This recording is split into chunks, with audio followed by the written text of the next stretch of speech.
block in the rise of China. Heidi China in just last 30 years the moina proper change my amze. See I explain to Zara Keba. I know Ziglay Mafamze. I know labor city to give people square. Get there center right there city center. China give just last 30 years the more get transform my there. Just prob I'm still liar but country madagi world second largest economy or gibagi I bet let's go back to history. I history that bet chatlaga I bet makok de haujar guy there. Second World War Louisville. Second World War Louisville the moi ngasai China gi hujik communist party leidana CCP se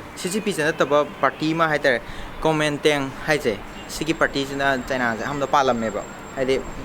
Second World War gi matam swaije adu palam ba Second World War hek loi badagi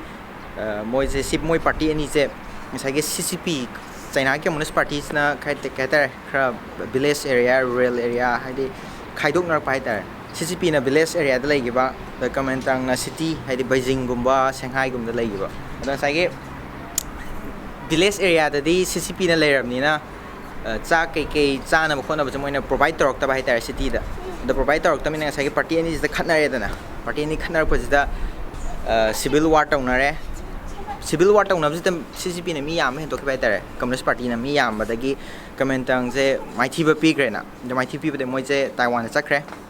Taiwan na sakhi badagi 1949 da moi civil war loire 1949 civil war loire badagi Mao Zedong haiter moi gi China gi kwai dagi godfather haiter moi gi China gi yamna transform torom leader Mao Zedong na pale Mao Zedong pan badagi hek civil war loire matam chadi moi se yamna lair ba country haiter yamna chara ka je hen ba almost 80% je pra chara hen bineba Again, 1976 moi gi Mao Zedong je sigren adaga 19 hek ma sigi badagi moi leader je jagi Deng Xiaoping hai je Deng Xiaoping je communist party ki leader oina khalle at the same year sida moi World Bank de yaure World Bank yaw badagi kai ni pra foreign gi company myam hadi myam sange adagi chip labor myam leidana matam da di China je hojik sidom lei chip labor je provide taraga moina company ju chokholan ba le moi gi chip labor jing thabak phang ba at the same time collaborate taraga phasana tal ho ba tare adu na mar ga moi gi economics se pra chauna boom moi gre adu 1980 da moi gi GDP je just 300 billion US dollar ne ha ado hojik 2019 da di moi gi GDP je 13 trillion dollar haidi bra second largest economy ne oi China na ado sine hapet wari har ga di China horpa gi wari China horpa wari se moi gi maroi na 1980 swai de ne moi gi bra economic reform to badagi bra mass change la ki bai tar matam do moi chara ge helam ne ado jikti China je world second largest economy oi re sine hapet wari har ga di ado moi gi change ko to je world la kwai dagi fastest economic growing je China ne ba even India about the 2.7 trillion khaten lei je China di 13 trillion hai di pra 5 times different oi gre ba 5-6 times different oi gre ba ado sine hape wari har ga China hok pagi ado ai mang lei je science museum hai tare da pet manung changa ke ulake manung de ke lei ge do okay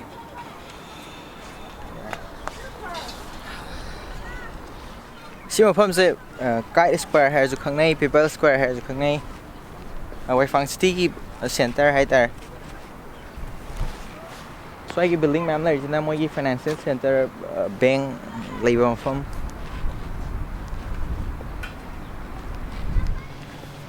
pham yaure sigi pham je science museum kai mam lai Ada China gi moi saba ko se moi di thina pamja ba hai tare moi construction jam pamja ba hai tare auna world longest sea bridge hantak Macau to Hai Hong Kong gi bridge to world longest sea bridge ni na almost 17 billion dollar muki price ticket fange mafam ji free ne ba ado ID card ama yaw da ba ado ai je ID card loi ko na library card ya me ado library card ne ya free ticket ꯑꯗꯣ ꯁꯤꯗ ꯆꯪꯉꯅꯤ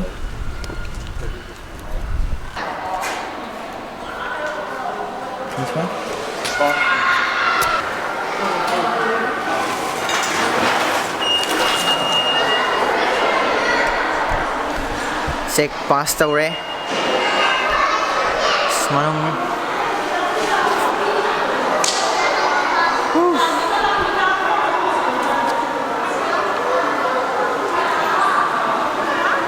Amen,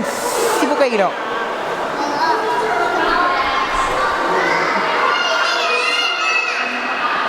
Senagi AI robot.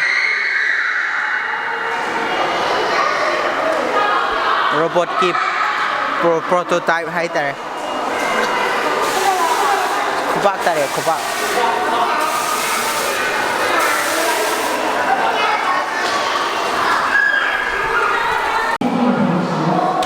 Main brain layer ja.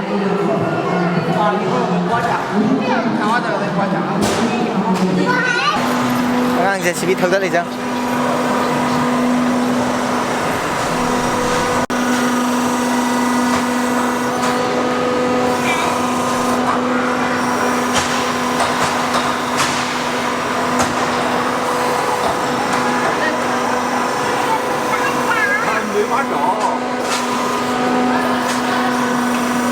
Electric generator nó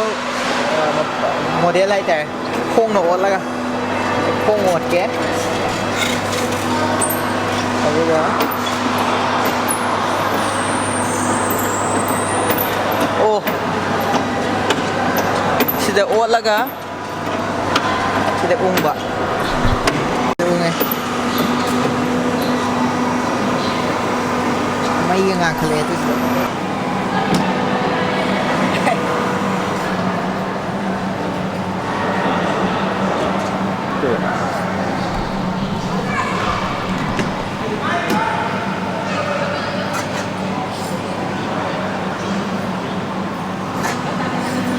Chile.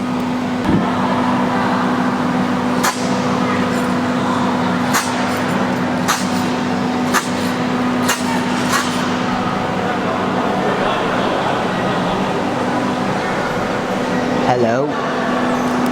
Hello, hello. Astronaut, there, astronaut. Tha ka ban kwa.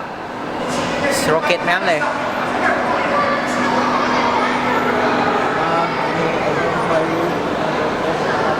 Rocket mapan.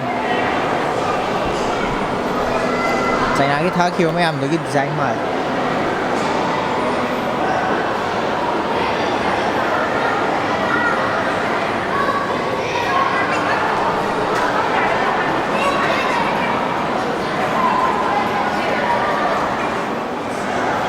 Jet fighter engine.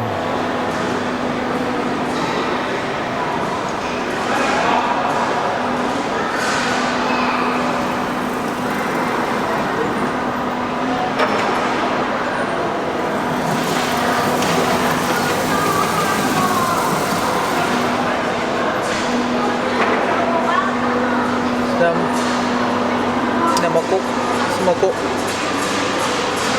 Kung bagi part of how khaiด้วยสุดเลย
yengasi China ki Greater Bay Area nama laiba Greater Bay Area se kamai tawge da asomge South China Sea som side se haidi Hong Kong Macau Zhuhai Shenzhen Guangzhou swai area se swai Greater Bay Area haitare swai ki economic zone area do ne China ki economy de mone yam thina keno tarai se haitare yam chaw na mateng pangai se China ne apartment sa ba gi chang se haidi yum sagat pai chang se Sarga Labina Blade Hatter. So young me 1.4 billion in the area. At the moment, have me building high apartment, living apartment, young money than a me labida was steam, I'm like was tea and over. Although Matam Kragamatong the days from Mam Topa Belestagi, my Lani, although Labina later than the ghost city labors and again. Labida was tea high there, Savalorga. Matam kray manong na di mo lady lay na gani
Phangจะมาด้วยนะใกล้คิวเนี่ยพอเลยใจน่าที่ด้วยนะใกล้ยำนะแค่เราต้องไปให้แต่ใกล้มิวเซียมส์เลยแล้วมาเก็บบล็อกตัวที่ใกล้ที่เฟสติวัลกี่บล็อกตัววิ่งนะแล้วยังได้ตาที่ยังบีโร่ไอ้ลิงฮับเซอร์องเก๋ได้เราใกล้ไปแม่ทงแล้วตัวนี้มีแม่ใช่แต่ก็สิ่งที่วอเตอร์ฟาวน์เทนเลยวันนี้ใช่ไหมไอ้จะตรงกลางตัววอเตอร์ฟาวน์เทนตัวไว้ไลท์โชว์ก็ต่อกัน